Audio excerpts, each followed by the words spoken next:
안녕하세요, 교수님. 3학년 비반 김민정입니다. 저희 오늘은 동영상을 4개나 찍어야 되는 관계로 바로 시작을 하도록 하겠습니다.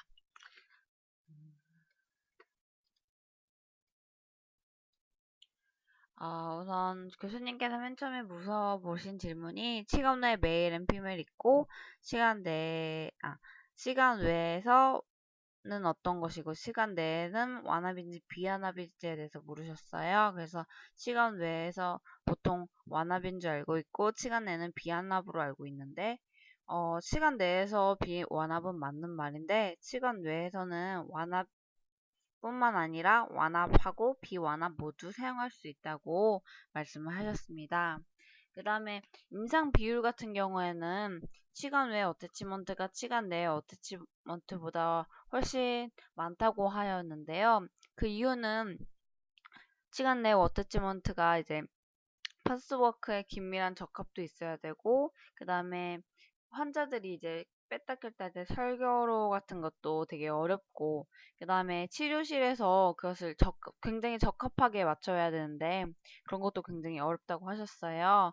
하물며 이제 치관 외 어태치먼트는 최소한의 이제 치관도 삭제할 뿐만 아니라, 치료실에서도 좀 덜 복잡하기 때문에 비율이 30대 70으로 시간의 어태치먼트를 훨씬 더 사용을 많이 한다고 하셨습니다. 그 다음 이제 유니라테랄 디스털 스페이스에 대해서 교수님이 설명을 하셨는데요.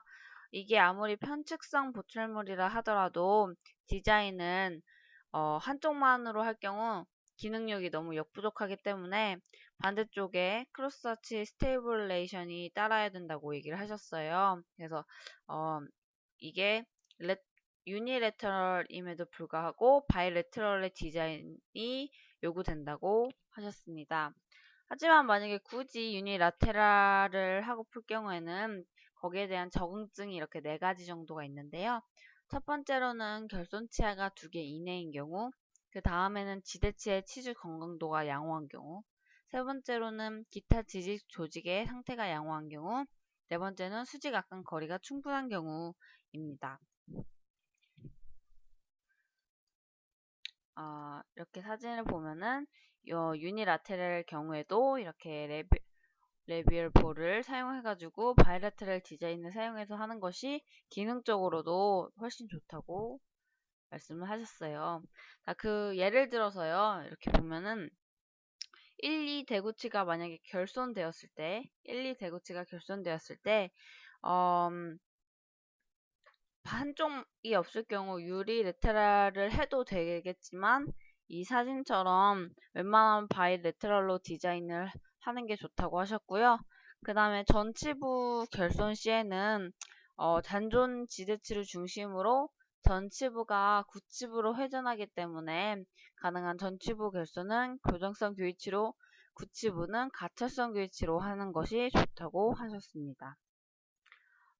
이제 기능적인 부분에 대해서 설명을 할 텐데요. 이것은 교수님께서 이제 페이지 181페이지를 보라고 했거든요.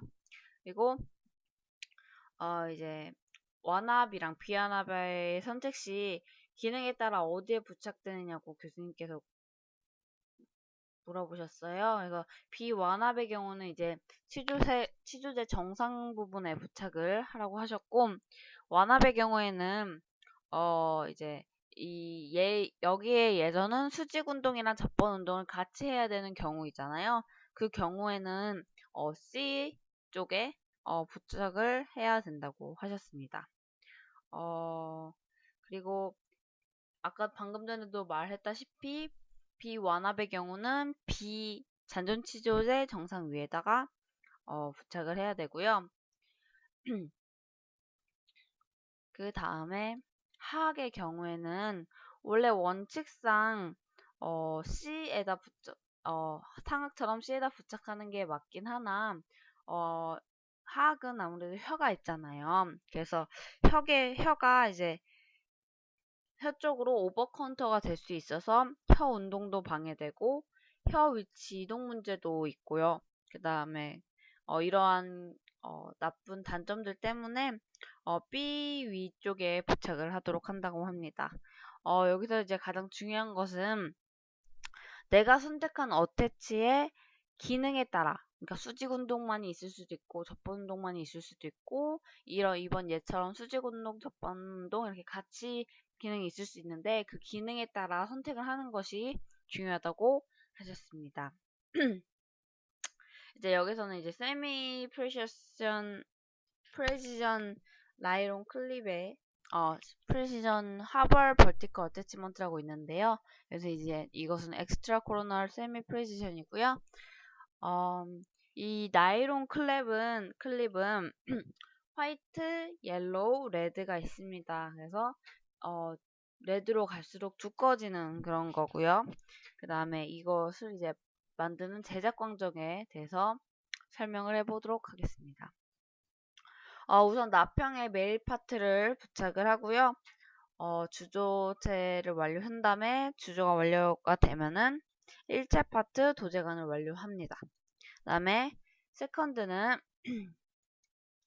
노란색 클립을 끼워가지고요. 내화성 모형의 왁스업을 하고 세컨드 파트를 또 완성을 시킵니다. 다음 주조 후 프레임워크의 젠처 제작 과정에서 클립이 수직적으로 끼워져 있어야지 유지력이 적더라도 이제 내화성 모형의 왁스업을 합니다. 제가 이렇게 쓰는 걸 읽다 보니까 좀 헷갈렸나 봐요. 그 다음에 이런 플라스틱 같은 경우는 클립이 수직적으로 끼워져 있는데요. 이 유지력이 없을 경우는 이 플라스틱 표면 파츠를 교체하면 되겠죠. 아까 전에 말했던 화이트, 옐로우, 레드식으로 점점 이제 두꺼워지니까 유지력이 떨어지는 경우는 점점 화이트에서 옐로우, 옐로우에서 레드 쪽으로 가면 됩니다. 이제 ERA 시스템에 대해서 설명해 보도록 할 텐데요. 한국에서 굉장히 많이 한 70% 이상 정도로 사용을 하고 있다고 해요. ERA는 엑스트라 코너럴 리지드 어태치먼트의 약자라고도 한답니다.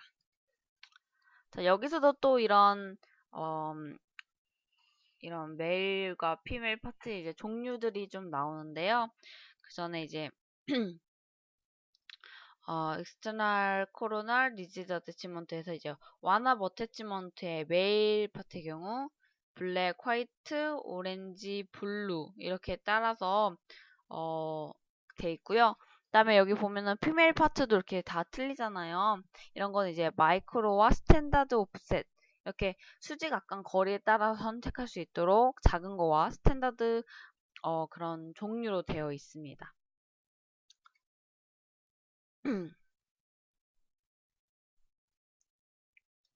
이렇게 스탠다드 사이즈와 리듀스드 버티컬 웨일의 사이즈가 보이죠? 서로 다른 것이. 그 다음에 이제 마이크로 ERA라고 해가지고요. 수직 악강 거리가 불충분할 경우에는 이제 이걸 쓰는데요. 아무래도 단점이라고 하면은 작아진 만큼의 기능적인 안정성이 적어지기 때문에 무조건 막 작다고 해서 다 쓰는 게 아니라요. 적용 범위는 이게 굉장히 넓잖아요. 수직 악강 거리가 작을 때도 쓸 수가 있지만 그러나 이제 수직 악강 거리에 맞춰가지고 거기에 대한 장점이 충분히 있기 때문에 무조건 쓰는 것이 아니라 거기에 맞춰서 쓰는 것이 중요하다고 합니다. 여기서도 이제 보면은 그리고 여기 또 설명이 되어 있는데요. 이런 건 이제 메일과 피메일 파트 이제 설계도거든요. 그래서 이게 작을 때는 얼마나 정도 되는지, 클 때는 얼마 정도 되는지 이런 설명이 되어 있고요. 이제 ERA 옵셋 같은 경우는 4.5mm 정도로 되어 있습니다.